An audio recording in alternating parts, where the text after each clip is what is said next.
माता की, भारत माता की, वंदे वंदे वंदे। जय श्री राम, जय जय श्री राम। गोंडा जनपद की लगभग 1700 करोड़ रुपए की परियोजनाओं के आज के लोकार्पण और शिलान्यास कार्यक्रम में मंच पर उपस्थित लोकप्रिय सांसद श्री कीर्तिवर्धन सिंह जी, माननीय विधायकगण श्री प्रतीक भूषण जी, श्री राम पनापति शास्त्री जी, श्री पावन सिंह जी, श्री प्रेम नारायण पांडे जी, श्री विनय कुमार द्विवेदी जी, श्री प्रभात वर्मा जी, श्री अजय सिंह जी, जिला पंचायत अध्यक्ष श्री घनश्याम मिश्रा जी, भारतीय जनता पार्टी के क्षेत्रीय अध्यक्ष श्री कमलेश मिश्र जी, जिला अध्यक्ष अमर किशोर कश्यप जी, पूर्व जिलाध्यक्ष सूर्यनारायण तिवारी जी, विधान परिषद सदस्य उदेश कुमार मंजू सिंह जी, भारतीय जनता पार्टी के सभी पदाधिकारीगण, भारी संख्या में गोंडा से आए हुए मेरे सभी उपस्थित बहनों और भाइयों, आज गोंडा में मुझे प्रभु राम के अयोध्या में विराजमान होने के बाद पहली बार आने का सौभाग्य प्राप्त हुआ है। गोंडा तो अयोध्या से सटा हुआ जिला है और अयोध्या धाम के विकास का सर्वाधिक लाभ अगर किसी जनपद को प्राप्त हो रहा है, वह जनपद हमारा गोंडा ही है। इसके लिए मैं आपका भी अभिनंदन करता हूं।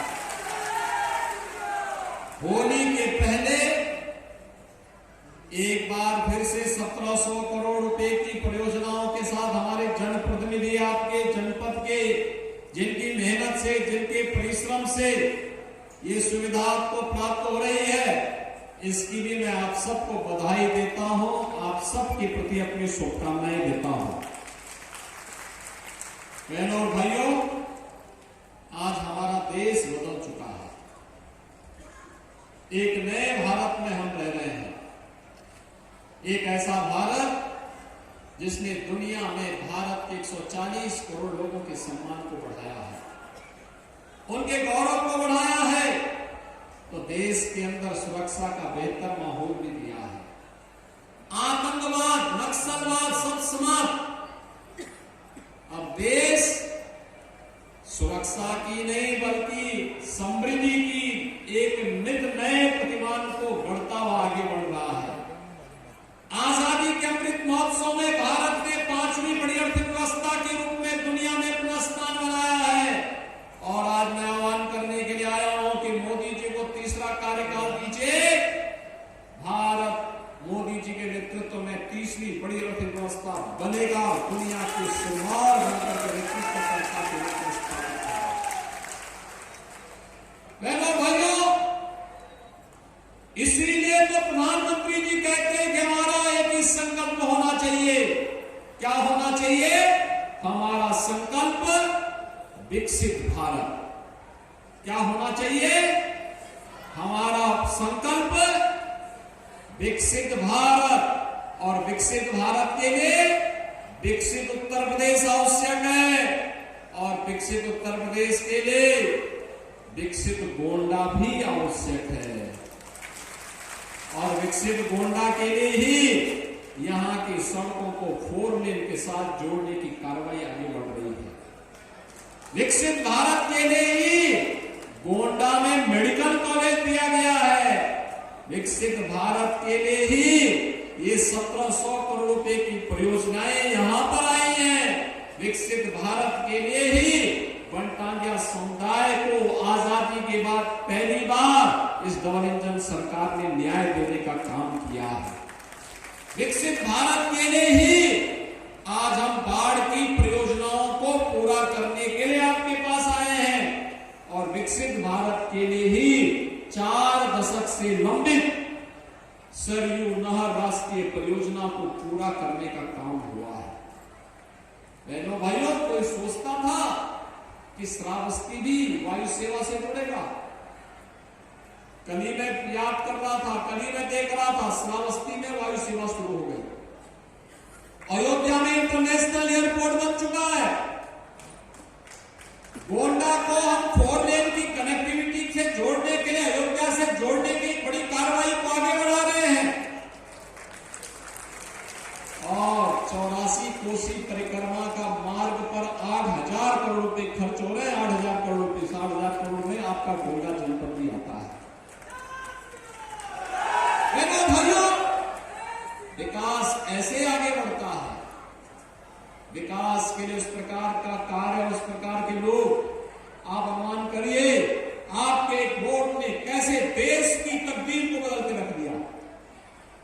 पहले भी आप वोट देते थे, जिन लोगों के लिए वोट देते थे, जिनको वोट देते थे, उनको राम के नाम से भय होता था, राम के नाम लेने में संकोच होता था। आपका पर्व और त्योहार आता था, वे कर्फ्यू लगा देते थे, अराजकता फैलाते थे, आपकी आस्था पर प्रहार करते थे, आप ही का वोट आपके खिलाफ इस्तेमाल करते थे, आपकी सुरक्षा में सेंध लगाते थे, नौजवानों के रोजगार में सेंध लगाते थे, किसानों की खुशहाली को रोकने का कार्य करते थे, व्यापारियों के डकैती डरवाते थे। लेकिन आज बेटी और व्यापारी सुरक्षित हुआ है। आज डबल इंजन की सरकार है तो आपकी आस्था को भी सम्मान है। डबल इंजन की सरकार है, नौजवानों के लिए नौकरी की व्यवस्था। इससे पहले, मैं गोंडा में आने के पहले लगभग 100 नौजवानों को डिप्टी एसपी और डिप्टी कलेक्टर का नियुक्ति पत्र वितरण करके लखनऊ से आया हूं। ये उत्तर प्रदेश के नौजवान आज उत्तर प्रदेश के अंदर अलग अलग जनपदों के नियुक्ति प्राप्त कर रहे हैं, उत्तर प्रदेश की बेहतरीन सेवा में जा रहे हैं, अग्रणी सेवा में जा रहे हैं। इसलिए जा रहे हैं क्योंकि सरकार संवेदनशील तरीके से उनके विकास के लिए कार्य कर रही है। और आज जब हम यहां पर आए हैं, आजादी के अमृत महोत्सव में प्रधानमंत्री मोदी जी ने हर भारतवासी को जोड़ा था, हर घर तिरंगा के माध्यम से। और 1857 के महान क्रांतिकारी, महान स्वतंत्रता संग्राम सेनानी, महान योद्धा देवी बख्श सिंह जी ने गोंडा में मोर्चा संभाला था। यहाँ के मेडिकल कॉलेज का नामकरण हम महाराजा देवी बख्श सिंह जी के नाम पर ही करने की घोषणा भी कर रहे हैं। हेलो बहनों, मेडिकल कॉलेज में उनकी प्रतिमा लगेगी। 1857 का उनका इतिहास लिखा जाएगा और उनके इतिहास के साथ आने वाली पीढ़ी के लिए एक नई प्रेरणा भी होगी। आजादी के बंदों को, भारत माता की सही सेवा करने वालों को ये भारत इसी प्रकार से सम्मान देगा। किसी के नाम पे मेडिकल कॉलेज होगा, किसी के नाम पर इंजीनियरिंग कॉलेज होगा, किसी के नाम पर पॉलिटेक्निक होगा, किसी के नाम पर कॉलेजेस के नाम होंगे, किन्हीं के नाम पर हाईवे और एक्सप्रेस वे के नाम होंगे। और उन्हें सम्मानित करके आने वाली पीढ़ी बार बार बार बार प्रेरणा प्राप्त करती रहेगी। और आप मुझे गोंडा में आकर के इन सब चीजों से बहुत प्रसन्नता हुई।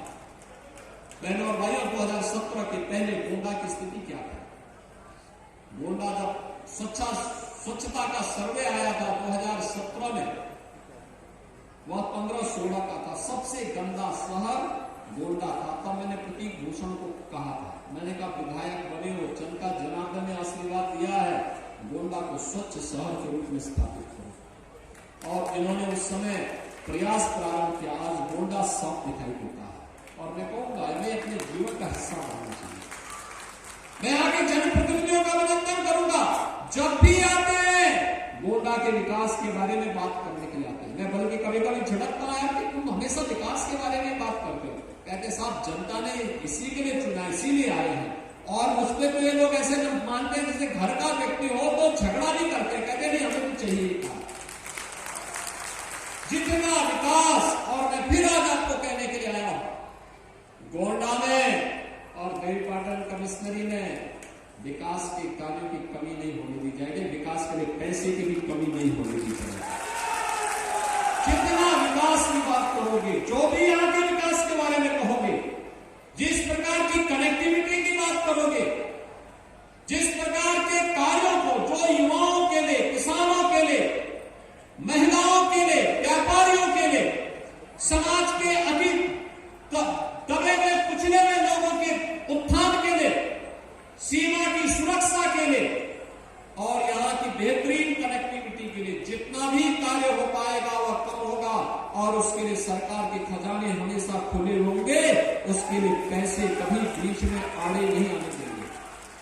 और आज यही कहने के लिए आपने आपके पास बोला लाया कि बहनों और भाइयों, हम सबको एक साथ डबल इंजन सरकार के साथ, देश की आवाज के साथ अपनी आवाज को बुलंद करना चाहिए।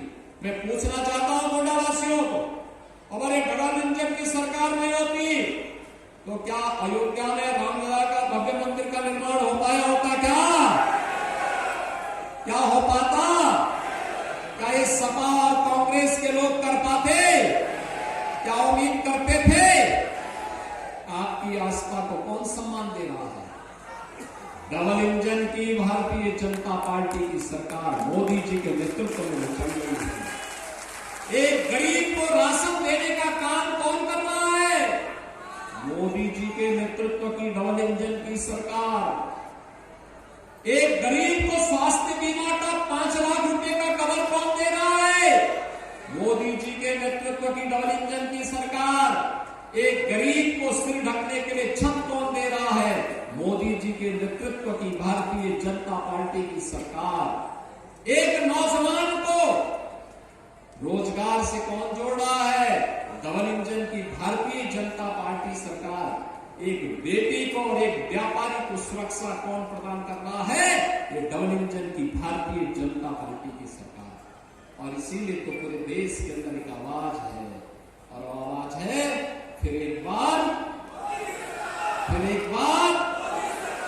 गोंडा की आवाज में थोड़ा बोलिए, फिर एक बार